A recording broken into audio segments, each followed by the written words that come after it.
এখানে আর থাকতে হবে না, তুই আমার সাথে চল।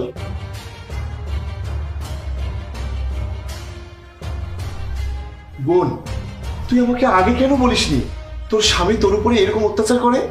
ভাইয়া, আমি চাই না আমার স্বামীর বদনাম হোক, সাথে তোমারও সম্মান নষ্ট হোক, যাতে মানুষ বলতে না পারে যে তোমার বোনের হাজবেন্ড কতটা খারাপ। সেজন্য আমি সব সহ্য করেছি, তোমাকে আমি কিছুই বলিনি। আমি আমার স্বামীর সংসার ছেড়ে যেতে চাইনি, যত কষ্টই হোক। সে তো আমার স্বামী, এটা তো আমার সংসার। কিন্তু আমি আজ সহ্য করতে না পেরে আমি তোমাকে বলতে চেয়েছিলাম। বুঝতে পেরেছি বোন, একটা মেয়ে কতটা কষ্ট করে, তবুও সে তার স্বামীকে ছাড়তে চায় না। স্বামীর বদনাম হোক সেটা সে চায় না, আবার বাবার বাড়ির ভাইয়ের তাদের সম্মানের কথাও ভাবে। কিন্তু যাই হোক বোন, আমি তোকে আর এই কষ্ট করতে দেব না। তুই চল আমার সাথে, তোকে আর এই সংসার করতে হবে না, যে কিনা তোকে বোঝেই না। হ্যাঁ ভাইয়া, চলো।